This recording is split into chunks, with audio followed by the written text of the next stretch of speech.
यो सिजनमा हामीले अरू ग्राभलिङ र अरू चाहिँ सिभिल वर्क्सको काम सक्छौँ। त्यसपछि वैशाखभरमा कम्प्लिट भइसक्छ। हामी चाहिँ धेरै वर्ष चाहिँ धुलो खाइयो क्या यो बाटोमा। अहिले चाहिँ यतिको बाटो हुँदा धेरै खुसी लागेको छ। अब शारदा अधिकारीले चाहिँ तपाईँ काम गर्नु भएन, अनि पछि अहिले अब यो मतिदानले चाहिँ काम गर्ने।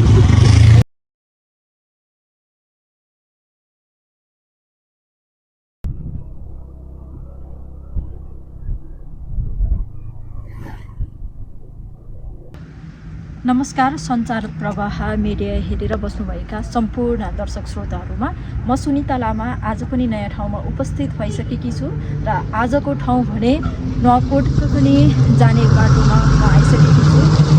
यो बाटो भर्खरै बिच भएको छ। विषयमा तपाईँहरूले पक्कै पनि देखिराख्नु भएको छ होला। धेरै पनि भएको छैन, भर्खरै बिच भएको छ। त्यसै कारणले हामी पनि तपाईँहरूमा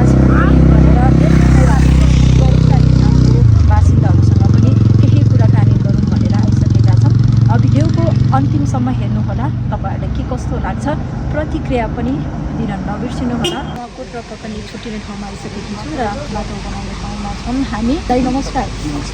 हजुरको शुभ नाम? हजुरको गाउँ चाहिँ यतै हो कि? मेरो गाउँ यहीँ नभए पनि म यो कामसँग सम्बन्धित मान्छे हो। काम मेरो घर चाहिँ गोलखा हो, तर मेरो बसै भएको। यो बाटो बनाउँदै गर्नुहुँदा चाहिँ हजुरले चाहिँ कस्तो फिल गर्नुभएको छ?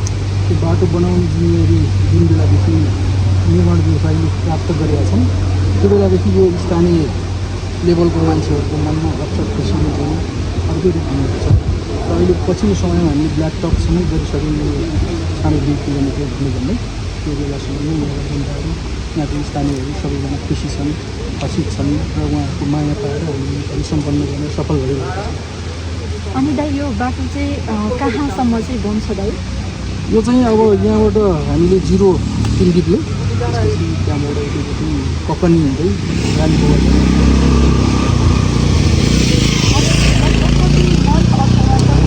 अब लगभग काम अन्तिम चरणमा पुगिसकेको छ। 90% जस्तै सकिसकेको छ।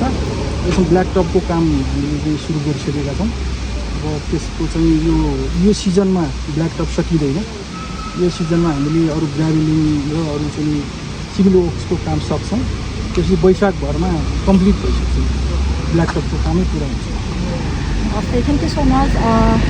यसै गरी छिट्टै बनाउनु होला। हजुरहरूले बेस्ट विशेष गर्न चाहन्छु।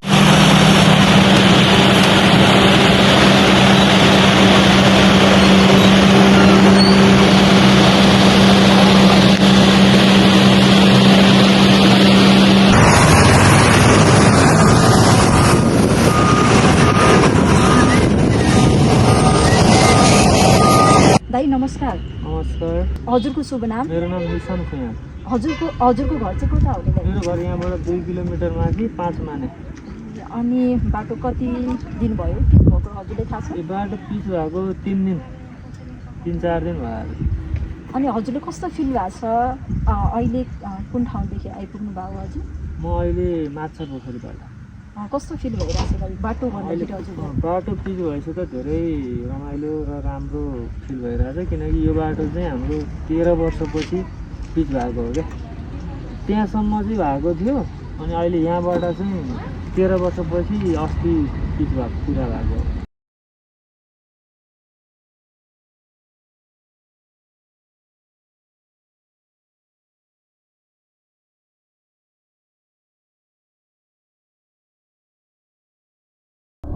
अहिले चाहिँ हामी रोडबाट जाँदैछौँ। दृश्यमा तपाईँहरूले देखिराख्नु भएको छ, एकदमै राम्रो बनेको छ। तपाईँहरू पनि यदि ककनी आउन चाहनुहुन्छ भने आउनुहोला। अहिले बाटो एकदमै राम्रो बनेर एकदमै धेरै मान्छेहरू चाहिँ आउनुभएको छ घुम्नको लागि भनेर।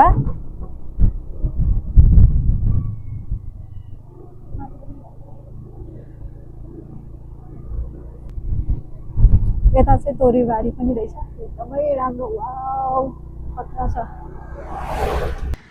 अहिले चाहिँ मसँग फेरि पनि अर्को दाइ हुनुहुन्छ र म उहाँसँग पनि कुराकानी गर्ने कोसिस गर्ने नै छु।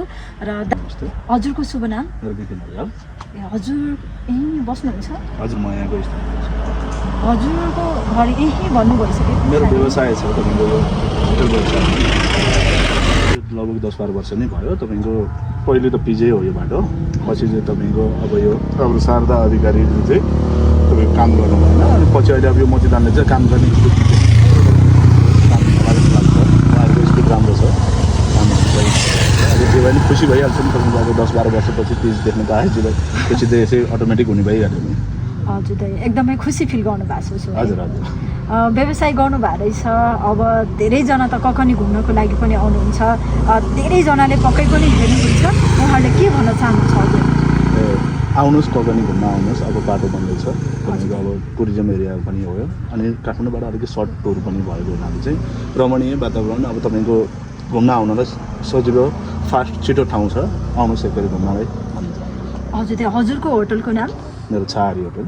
तपाईँहरूले दृश्यमा देख्न पनि सक्नुहुन्छ, यतातिर रहेको छ। छिट्टै काठमाडौँबाट कखनी आउनु हुँदाखेरि देख्न सक्नुहुनेछ हजुरहरूले।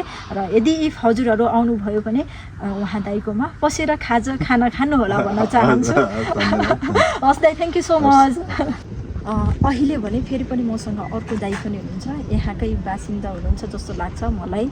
मेरो विचारमा उहाँसँग पनि म कुराकानी गर्ने कोसिस गर्ने नै छु। दाइ नमस्कार। नमस्कार।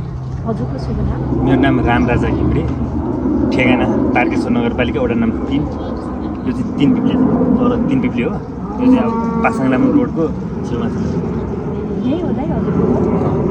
यो बाटो पिच हुँदा चाहिँ कस्तो फिल गर्नु भएको छ दाइ? यो त एकदम रमाइलो फिल, एकदम एउटा ऐतिहासिक फिल व्यक्त गरेको छु मैले त होइन। किनभने विगत 10-12 वर्षदेखि नै हामी धुलोको चपेटामा परेका छौँ। किनभने बाटो खिच्नु हुँदाखेरि चाहिँ धुलो पनि हाम्रो घरतिर गाउँतिर नै धुलो आउने, त्यो कारणले गर्दाखेरि अलिक गाह्रो परेको थियो हामीलाई जीवनयापन सहज हुनको लागि। चाहिँ एकदम राम्रो अनुभव गरेको छ। हस्, थ्याङ्क यू सो मच।